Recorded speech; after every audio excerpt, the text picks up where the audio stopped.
नमस्कार दोस्तों, information centre Patna पर आपका स्वागत है। आज हमारे सामने नवीन जी हैं। इनसे आज तक जो कोर्ट में प्रक्रिया चला है जनवरी से लेकर के अभी तक, इस पर प्रकाश डालेंगे। विशेष रूप से एक स्टेप बाय स्टेप इनको जानकारी है किस किस ढंग से प्रक्रिया बढ़ा है आगे, कि एक एक करके ये सारा विस्तृत जानकारी आपको देंगे। आज एक लंबे समय से नियोजित शिक्षकों की लड़ाई राज्य में चल रही है और ये लड़ाई इस मुकाम पर है जहां नियोजित शिक्षक जीत की तरफ बढ़ रहे हैं।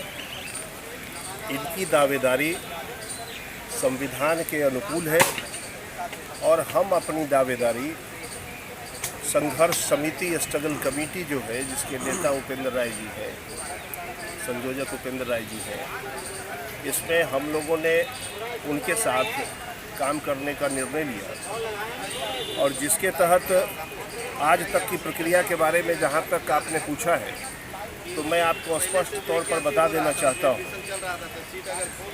कि आज़ादी का असली हकदार वही है जो आज़ादी की हिफाजत की हिम्मत रखता है, साहस रखता है।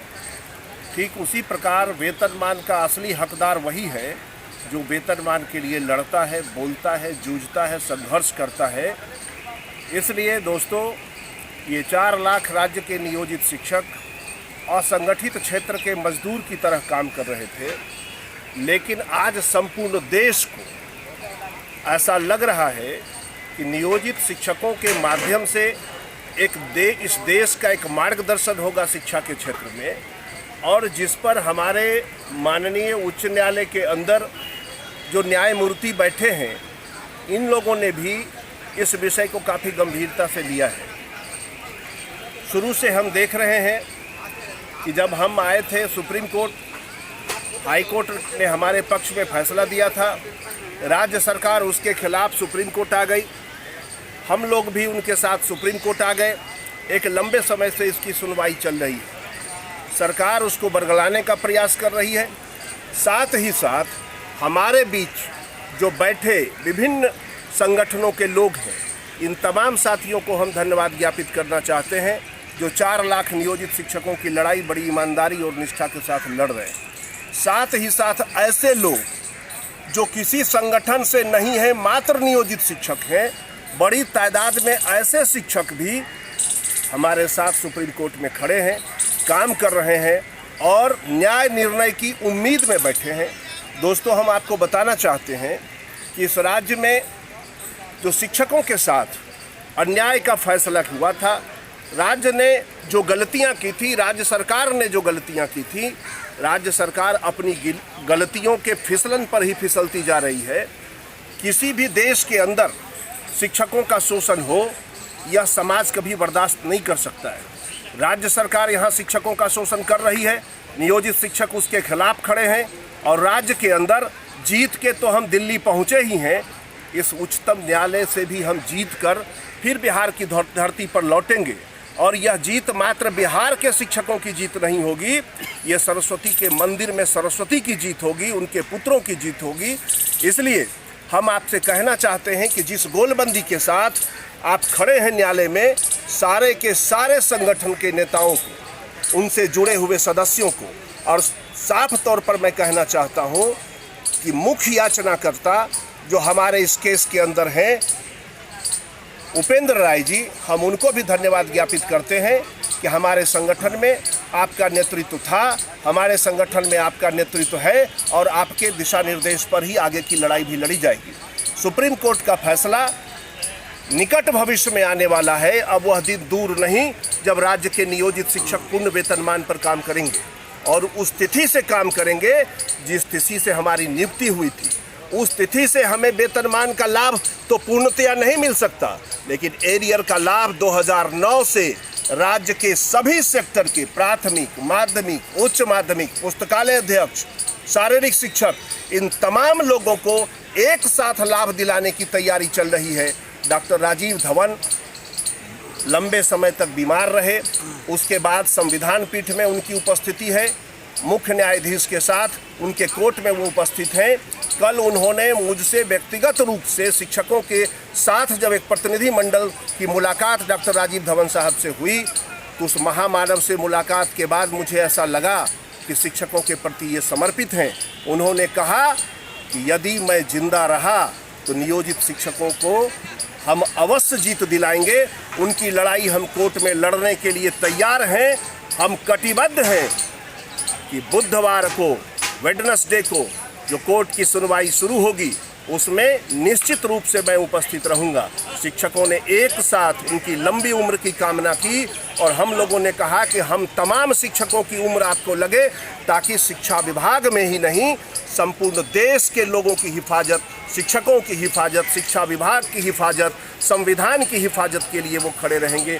ऐसा आश्वासन उन्होंने दिया है। इसलिए हम उम्मीद करते हैं कि डॉक्टर राजीव धवन ने जो हमें एहसास कराया है कि शिक्षक जीतेंगे, हम उम्मीद करते हैं आज जब रंजीत जी, राणा रंजीत सिंह बोल रहे थे, तो एक लंबे समय तक उच्च न्यायालय के फैसले के आलोक में जो उनकी दलीलें आई हैं वो स्पष्ट है कि माननीय उच्च न्यायालय का फैसला पूर्णतया संवैधानिक फैसला है।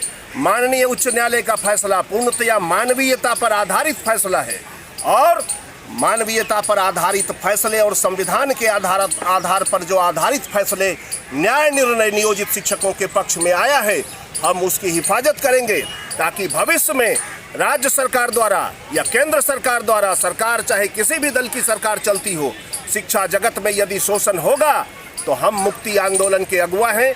हम लगातार मुक्ति की लड़ाई लड़ते रहेंगे, समानता की लड़ाई लड़ते रहेंगे, जब तक मनुज का सुख भाग नहीं सम होगा, समित न होगा कोलाहल, संघर्ष नहीं कम होगा। आइए हम सब मिलकर एक कटिबद्ध रूप में गोलबंदी के साथ सुप्रीम कोर्ट के अंदर इस न्याय निर्णय को हासिल करें और जिन तमाम वकील, जो माननीय सम्मानित हमारे वकील साहब हैं, इन तमाम लोगों ने चाहे किसी भी संगठन की तरफ से वकालत की है, हमारी दलीलों को रखने का प्रयास किया है, संवैधानिक ठहराने का प्रयास किया है, हम उन्हें भी धन्यवाद ज्ञापित करते हैं। साथ ही साथ राज्य के तमाम 4 लाख नियोजित शिक्षकों को धन्यवाद ज्ञापित करते हैं कि आपके बल पर ही ये फैसला सुनिश्चित हुआ है। राज्य के अंदर भी आपने वेतनमान अपने बल पर हासिल किया था, आपने किसी दूसरे के बल पर हासिल नहीं किया था। ये आपकी जीत थी राज्य में, और सुप्रीम कोर्ट की जीत भी राज्य के 4 लाख नियोजित शिक्षकों की ही जीत होगी।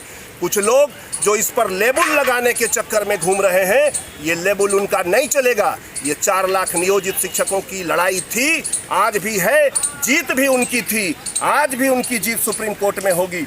इसलिए राज्य के अंदर 4 लाख नियोजित शिक्षक मुक्ति आंदोलन के अगुवा हैं।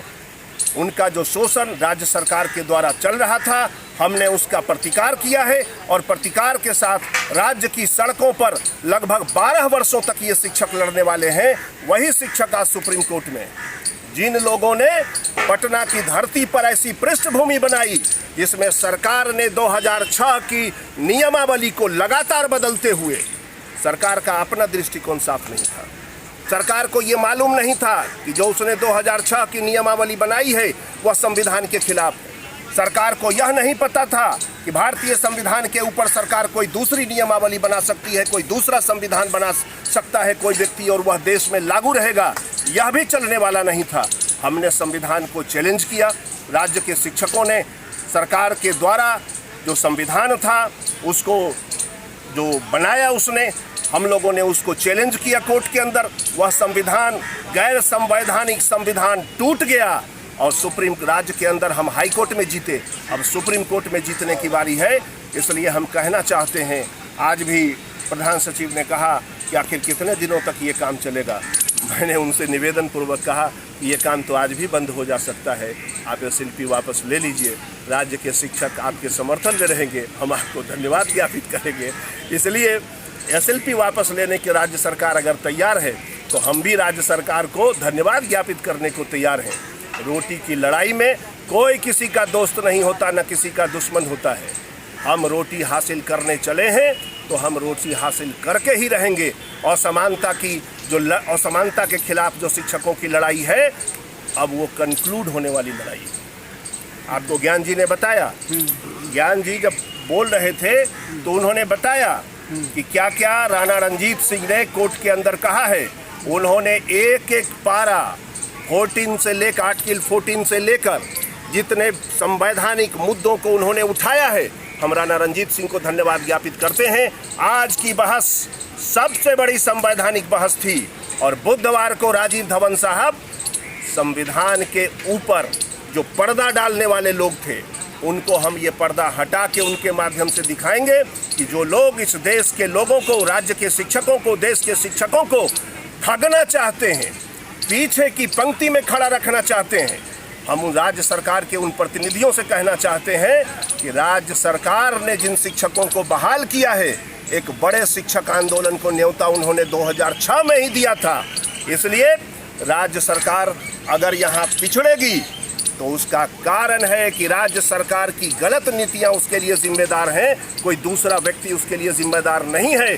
हम कहना चाहते हैं कि हम तमाम लोग एक साथ मिलकर इस लड़ाई को जीतेंगे, चाहे वो सड़क पर लड़ने वाले लोग हों या सदन के अंदर। हम सबको धन्यवाद ज्ञापित करते हैं जिन लोगों ने इसमें अपनी कुर्बानी दी है।